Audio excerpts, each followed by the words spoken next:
And flavours. आज मैं बनाने जा रही हूँ पनीर के स्प्रिंग रोल। आप इसको ज़रूर बनाइए और बनाकर खाइए, बहुत स्वादिष्ट लगते हैं। मेरी बेटी को ये बहुत पसंद है। चलिए बनाना इसको स्टार्ट करते हैं। रोल का डो तैयार कर लेते हैं। मैंने यहाँ 1.5 कटोरी मैदा लिया है। अब इसमें मैं 1 चम्मच ऑयल डालूंगी। स्वाद अनुसार नमक डालेंगे और अब हम इन सबको मिक्स कर लेंगे।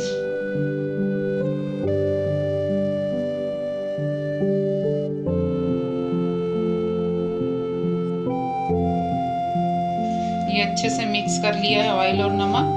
अब हम थोड़ा थोड़ा पानी डाल के सॉफ्ट डो तैयार कर लेते हैं। जैसे हम पराठे का डो तैयार करते हैं, बिल्कुल वैसे ही हमें डो तैयार करना है।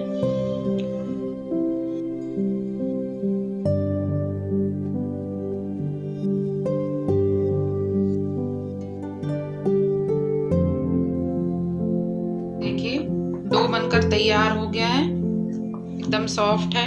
आइए अब इसको हम ढककर कुछ समय के लिए रख देते हैं, जब तक हम स्प्रिंग रोल का मसाला बना लेते हैं। रख दिया है। अब इसमें हम ऑयल डाल लेंगे 1 चम्मच के करीब।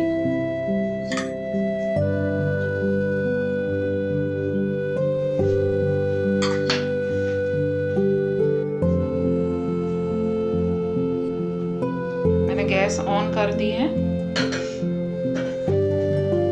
अब ऑयल हमारा गर्म हो जाएगा तो हम इसमें सब्जियां डाल देंगे। गर्म हो गया है। सबसे पहले मैं इसमें लहसुन डालूंगी। मैंने कूट के रखे हैं, 8-10 लहसुन की कलियां थी जिनको मैंने कूट दिया है। इसमें मैं थोड़ा सा अदरक डाल दूंगी, ये भी क्रश करके रखा हुआ है। अब ये थोड़ा सा भुन जाते हैं तो हम इनमें सब्जियां डाल देंगे। मैंने यहाँ स्प्रिंग अनियन ली हैं, वो डाल दूंगी। आधा कटोरी है ये। इनको भी थोड़ा सा हम भून लेंगे। गैस हम मीडियम फ्लेम पे रखेंगे। अब इसमें हम गाजर डाल देते हैं। ये भी आधा कटोरी है, लंबा लंबा काटा हुआ है मैंने इसको। अब इसी में हम पत्ता गोभी डाल देंगे। ये भी मैंने बारीक चॉप करके रखी हुई है।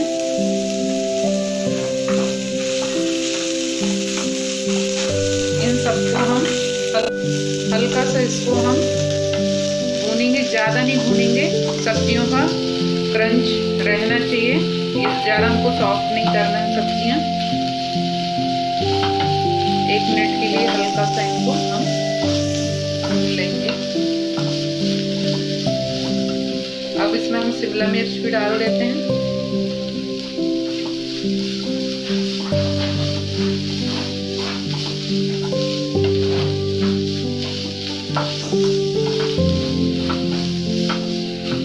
नमक डाल देते हैं। नमक स्वाद अनुसार डालना आप, क्योंकि हमने डो में भी डाला है, उस हिसाब से आप इसमें नमक डालना।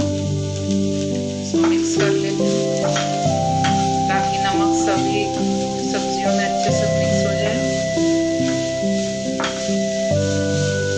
पनीर स्प्रिंग रोल बना रही हूँ, इसलिए मैं यहाँ पनीर ली हूँ। ये भी आधा कटोरी है। इसके छोटे छोटे टुकड़े कर लिए हैं मैंने। इसको भी हम इसमें डाल देंगे और हल्का सा इसको भी सौते कर देंगे।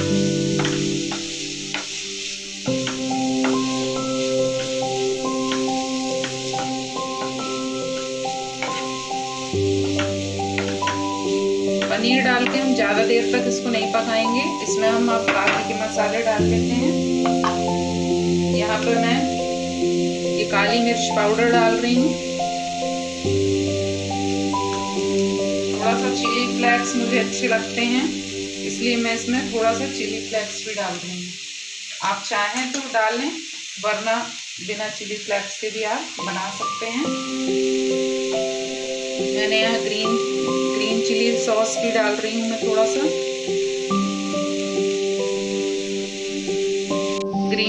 सॉस थोड़ा सा हम डाल देंगे इसमें। इन सबको थोड़ा सा मिक्स कर लेंगे। नमक आप हिसाब से ही डालें, क्योंकि जो हम सॉस इसमें डाल रहे हैं इनमें भी थोड़ा सा नमक होता है, तो हम नमक हिसाब से डालेंगे। अब इन सबको मिक्स करने के बाद मैं इसमें सोया सॉस थोड़ा सा डाल दूंगी। थोड़ा सा सोया सॉस डाल दूंगी, मैं ज़्यादा नहीं डालूंगी। आप इसमें अपने हिसाब से मसाले ऐड कर सकते हैं। मैंने इसमें सब कुछ डाला हुआ है, सॉसेस वगैरह। आप चाहें तो डाल सकते हैं, वरना बिना सॉस के भी बना सकते हैं। अब हमारा ये मसाला तैयार हो गया है। आइए इसको एक बाउल में निकाल लेते हैं और आगे की प्रोसेस करते हैं।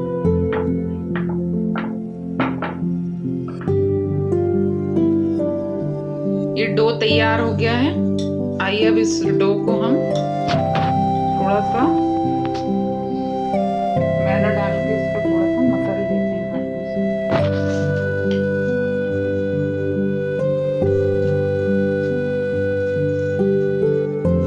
और अब हम इसकी लोइयां बना लेते हैं।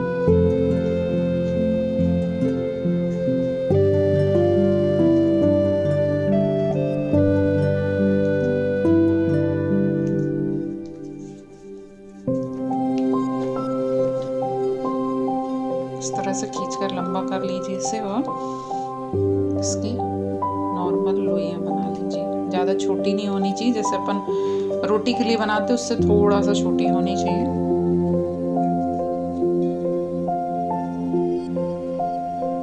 उसे हमारी 15 लोइयां बनकर तैयार हुई हैं। आइए इन सबको अब हम यहाँ रख लेते हैं और एक एक लोई लेके और इसको बेल लेते हैं। जैसे हम रोटियां बेलते हैं सेम वैसे ही बेलना है।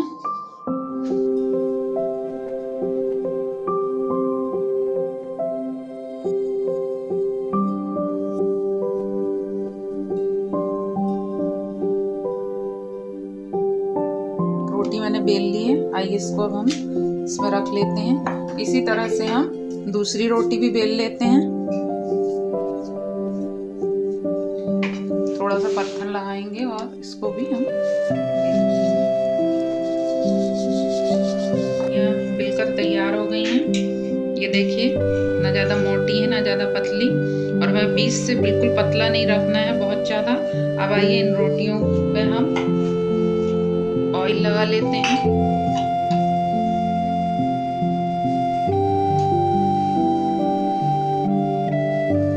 इस तरह से इसमें ऑयल लगा लेंगे।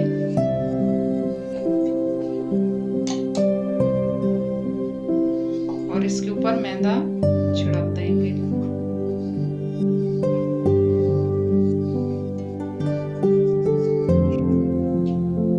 और चम्मच की सहायता से इसको फैला देंगे ऐसे पूरा मैदा। और अब हम फिर से इसके ऊपर दूसरी रोटी रख देंगे।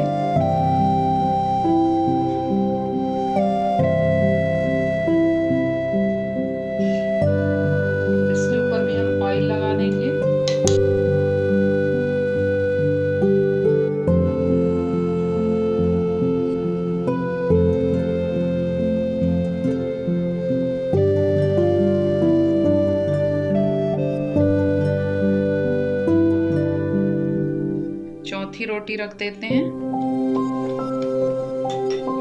और इसे इस तरीके से दबा देते हैं हम। और इसके ऊपर मैदा डाल के, अब इसके ऊपर हमको ऑयल नहीं डालना है। दोनों तरफ से हम इसमें मैदा लगा के और इसको बेल लेते हैं। हल्के हाथ से बेलना है।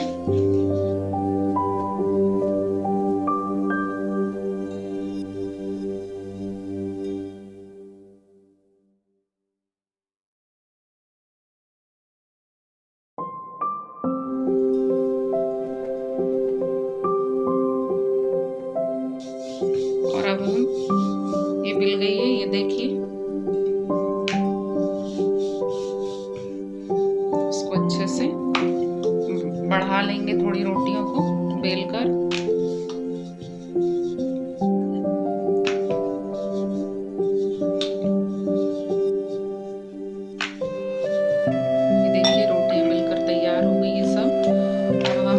गैस पे पैन रख देंगे, गैस ऑन कर देते हैं। अब पैन को हमको ज़्यादा गर्म नहीं करना है, बिल्कुल धीमी आंच में हमको इन रोटियों को सेकना है। हमको इन रोटियों में बबल्स नहीं चाहिए, हल्का सा बस हमको इनको सेकना है। जब तक ये सिक रही हैं, आइए अब हम बाकी की रोटियों में भी इसी तरह से ऑयल लगा लेते हैं और इनको भी तैयार कर लेते हैं।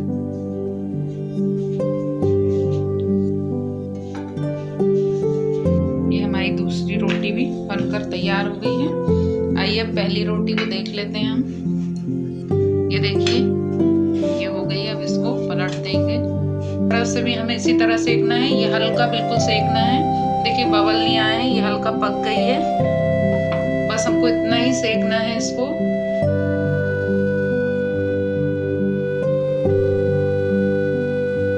डार्क स्पॉट नहीं होना चाहिए इसमें, बस इसको हल्का सेकना है हमको। ये सिक गई है। अब इसको हम निकाल लेते हैं एक प्लेट में और दूसरी रोटी को भी इसी तरह से हम सेक लेते हैं। लेयर एक एक लेयर इसकी ये खुलने लगी। बिल्कुल आराम से धीरे धीरे हमको इसको खोलना है जिससे ये फटे नहीं। ये देखिए इस तरीके से हमें थोड़ा सा इसको भी ठंडा होने देते हैं, फिर हम इसको खोलेंगे। रोटी भी हमारी सिककर तैयार हो गई है। आइए अब इसको हल्का सा ठंडा कर लेते हैं हम और फिर एक एक लेयर हम इसकी निकाल के अलग कर लेंगे। ये हमारी एक एक रोटियां बनकर मैंने अलग कर ली है। ये देखिए तैयार हो गई हैं। अब हम इनमें फिलिंग भर लेते हैं। एक ये रोटी ली मैंने और इसमें थोड़ा सा ये मसाला, ज़्यादा हमको ये मसाला नहीं भरना है, बस 2 चम्मच के करीब हमको इसमें मसाला भरना है। अगर हमने ज़्यादा भर दिया तो ये तलते समय निकल जाएगा, फट सकता है। इस तरह से इसको हम रोल कर लेंगे और ये जो साइड का है इसको इस तरह से अंदर मोड़ लेंगे और फिर इसको इस तरह से फोल्ड करेंगे। और मैंने ये 1 चम्मच मैदा लेके पानी में घोल के रखा है। ये देखिए अब इसको हम यहाँ लगा देंगे, जिससे ये चिपक जाएगा आसानी से और तलते समय खुलेगा नहीं। इसलिए हम इसको इसमें लगा देंगे, इसको फोल्ड कर देंगे। ये हमारा स्प्रिंग रोल बनकर तैयार है। इसी तरह से हम बाकी के तैयार कर लेते हैं। देखिए मैंने भरकर तैयार कर दिए हैं स्प्रिंग रोल। आइए अब इनको तल लेते हैं। मैंने कढ़ाई रख दी है और गैस ऑन कर दी है। इसको हमें बहुत गर्म नहीं करना है, कढ़ाई को बिल्कुल स्लो रहनी चाहिए, ज़्यादा गर्म नहीं रहनी चाहिए, क्योंकि अगर हम तेज में सेकेंगे तो हमारे स्प्रिंग रोल फट भी सकते हैं और जल्दी से खड़े हो जाएंगे, जो अंदर से वो सिक भी नहीं पाएंगे। इसलिए हमें बिल्कुल स्लो आंच में सेकना है इसको। हमारे स्प्रिंग रोल की जो रोटियां हैं बीच से फट गई थोड़ा सा कभी बनाते हुए, तो हमको जो ये हम घोल बनाते हैं फोल्ड करते समय हम ये घोल को फटी हुई जगह पे लगा लेंगे तो ये पूरा एक सा हो जाएगा और तलते समय ये फटेंगी नहीं। तो आप ये बिल्कुल ध्यान रखिए कि आप इसमें तलते समय अगर कहीं से फटा है तो ये आप खोल उसमें लगा दीजिए और थोड़ी देर फ्रिज में आप इसको रख दीजिए, वो सेट हो जाएगा, फिर आप तल सकते हैं। धीरे धीरे करके एक एक स्प्रिंग रोल डालना शुरू करते हैं। ये देखिए हमारी कढ़ाई कितनी गर्म है, धीरे धीरे बबल आना शुरू हुए हैं। हमको इतनी ही गर्म कढ़ाई चाहिए, खूब गर्म नहीं चाहिए कढ़ाई, और बिल्कुल स्लो कर देंगे आंच को। अब हम दूसरा स्प्रिंग रोल डाल देंगे। इकट्ठे हमको नहीं डालना है, 3 ही स्प्रिंग रोल डालेंगे और इनको हम बिल्कुल छेड़ेंगे नहीं, वो धीरे धीरे अपने आप सिकेंगे। और बिल्कुल स्लो आंच रखना है हमको, ज्यादा तेज नहीं करना है, तो ये अंदर तक खूब अच्छे से सिक जाएंगे। अगर धीमी आंच में आप सेकेंगे तो। आइए इसको सेक लेते हैं। तो 1 मिनट हो गए हैं इसको, सेकते हुए अब हम धीरे से इसको पलट देंगे। बिल्कुल धीरे से आप इसको पलटे, नहीं तो ये खुल जाएगा।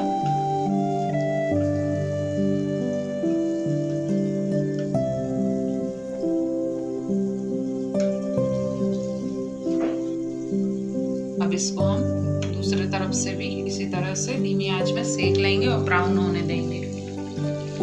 ये सिककर तैयार हो गए हैं। आइए अब हम इसको एक एक करके निकाल लेते हैं टिश्यू में, इससे इसका एक्सेस ऑयल निकल जाएगा।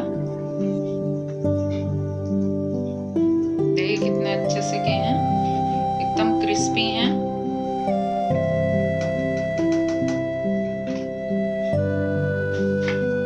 बाकी के भी इसी तरह हम सेक लेंगे। ये देखिए इसमें से कितनी अच्छी आवाज आती है। ये देखिए कितने अच्छे और क्रिस्पी बने हैं, सिक कर तैयार हैं। आइए अब हम बाकी के भी स्प्रिंग रोल सेक लेते हैं।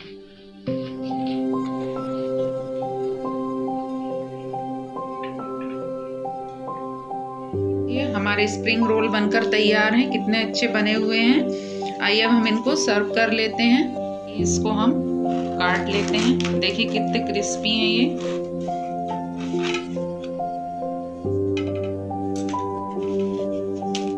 देखिए कितने अच्छे हमारे अंदर से स्प्रिंग रोल बनकर तैयार हैं। ये शेजवान चटनी के साथ आप खा सकते हैं इसको, बहुत स्वादिष्ट लगते हैं और बहुत आसानी से बन जाते हैं। आप ज़रूर इनको बना के खाइए। अगर मेरी ये रेसिपी आपको पसंद आए तो लाइक और शेयर ज़रूर करिए और कमेंट करके ज़रूर बताइएगा कि ये कैसे बने हैं, और सब्सक्राइब करना बिल्कुल मत भूलिएगा।